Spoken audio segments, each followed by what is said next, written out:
BSTC DElEd second year के सभी student का हमारे इस चैनल पर हार्दिक स्वागत और अभिनंदन।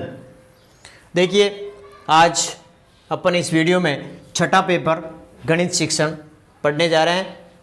इसकी यूनिट 6 इकाई 6 मूल्यांकन, ये इस वीडियो में अपन पढ़ने जा रहे हैं। इसके कुछ इंपॉर्टेंट क्वेश्चंस की सीरीज आपको इस वीडियो के माध्यम से मिलेगी।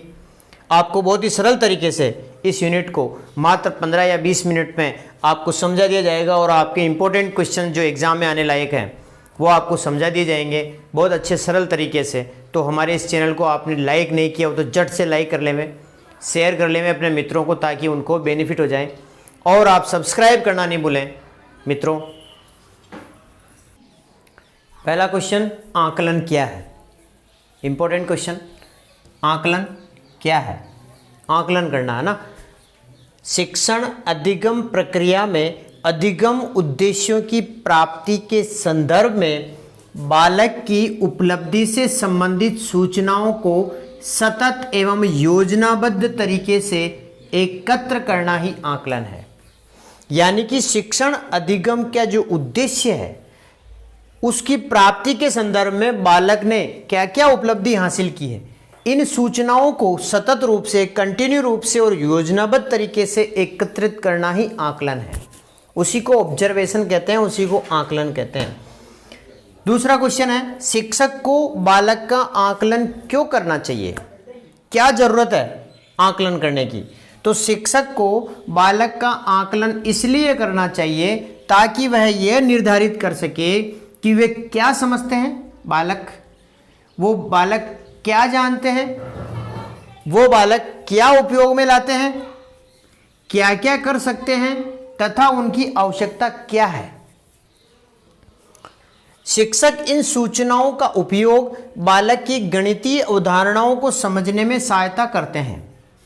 आकलन का उद्देश्य परिणाम का पता लगाना ही नहीं है, अपितु यह भी है कि उनका सीखना कैसे होता है, बालक कैसे सीखता है। आकलन का दृष्टिकोण सीखने सिखाने की प्रक्रिया को गुणवत्तापूर्ण बनाने पर केंद्रित होती है। तो आकलन शिक्षक को क्यों करना चाहिए? ये इसलिए करना चाहिए कि बालक को क्या समझ में आया है, हमने जो पढ़ाया है बालक ने क्या समझा है, बालक कितना जानता है, वो उसका उपयोग जो उसने सीखा है उसका उपयोग कैसे करता है और वो कैसे कैसे उसका उपयोग कर सकता है और उनकी आवश्यकता क्या है। आकलन से ये भी पता चलता है कि बालक की नीड क्या है, आवश्यकता क्या है।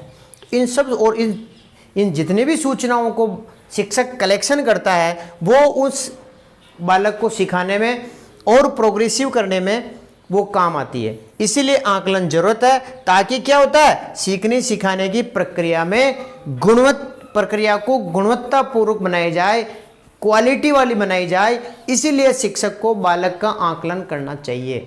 इंपॉर्टेंट क्वेश्चन लगा लेना।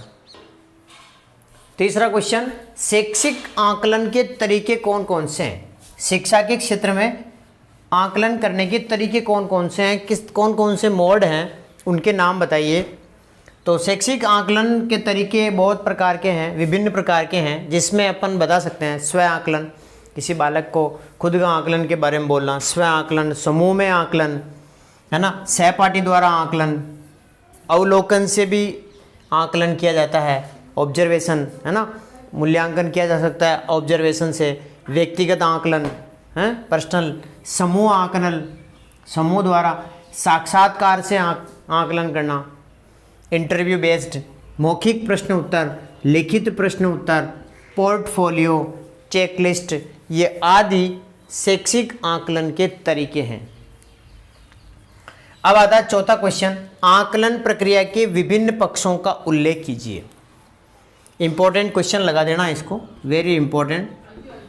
आकलन प्रक्रिया के विभिन्न पक्ष कौन कौन से हैं? तो आकलन प्रक्रिया के 4 अंतः संबंधित पक्ष हैं। आकलन की योजना बनाना, सूचनाएं एकत्रित करना, सूचनाओं का विश्लेषण करना और परिणामों का उपयोग करना। ये 4 अंतः संबंधित पक्ष हैं आकलन करने का। तो आप इसको नोट कर लीजिए, इस डायग्राम को बना लीजिएगा, ये बहुत मदद करेगा। सबसे पहला आकलन की योजना, आकलन की योजना बनाना, फिर सूचनाओं का संकलन करना, फिर सूचनाओं का विश्लेषण करना, फिर परिणामों का उपयोग करना। ये 4 पक्ष हैं। नंबर 1 आकलन की योजना बनाना। अधिगम उद्देश्यों को ध्यान में रखकर योजनाएं बनाई जाती है और आकलन की योजना के विधि के बारे में विचार किया जाता है कि किस विधि का प्रयोग हम आकलन में करने जा रहे हैं, किस विधि से हम बालकों का आकलन करेंगे। मानकों का निर्णय, मानक फिक्स किए जाते हैं कि किस मानक, किस स्टैंडर्ड के तहत कौन सा बच्चा किस स्टैंडर्ड का पढ़ता है, उसका किस मानक से उसका आकलन होगा। ये चीज़ बताई जाती है आकलन की योजना में। नंबर 2 आता है सूचनाओं का संकलन। जब योजना तैयार हो गई तो अब सूचनाओं का संकलन करना, इसी मेथड, इसी विधियों द्वारा। तो कार्यकलाप को बनाना और चयन करना कि कौन सा कार्यकलाप से हम इसका संकलन करेंगे। संकलन करना, कार्यकलाप करना, कार्य करने के तरीकों को देखना और दर्ज करने का तरीका देखना, किस प्रकार से सूचनाओं को, इंफॉर्मेशन को लिख रहे हैं, उसका संकलन। चयन गतिविधि में बच्चों को लगाने की पद्धति। तीसरा आता है सूचनाओं का विश्लेषण। फिर सूचनाओं का क्या करना, विश्लेषण, एनालिसिस करना कि इसमें गुणवत्ता का निर्धारण करना, आधार का निर्धारण करना कि सूचनाओं का विश्लेषण किस आधार पर होगा, मानकों का समुचित उपयोग कैसे होगा, ये इसके बारे में विचार करना, और सूचनाओं का एकत्रीकरण कैसे होगा, इस पर विचार करना। यह है सूचनाओं का विश्लेषण। अब आता है परिणामों का उपयोग। जब रिजल्ट आ गया तो उसका उपयोग, प्रतिवेदन कैसे तैयार करेंगे, परिणामों का अर्थ किस प्रकार निकलेगा, हम जो रिजल्ट निकाले हैं इस आकलन के द्वारा उसका अर्थ किस प्रकार से निकाला जाएगा, उस पर किस प्रकार से हम कार्यवाही करने जा रहे हैं, किसके साथ हम इस परिणाम को साझा करेंगे, ये सब पक्ष पर विचार किया जाता है। तो ये हमारा पार्ट 1 हो गया। अगले पार्ट में फिर मिलते हैं। ये इंपॉर्टेंट क्वेश्चंस की सीरीज है। तो आपने यदि अभी तक भी हमारे इस चैनल को सब्सक्राइब नहीं किया तो जल्दी से सब्सक्राइब कर लें, जल्दी से बेल आइकन दबा दें ताकि नया आने वाला वीडियो नोटिफिकेशन के द्वारा आपको प्राप्त हो सके, और अपने मित्रों तक इस वीडियो को शेयर करें। थैंक्स।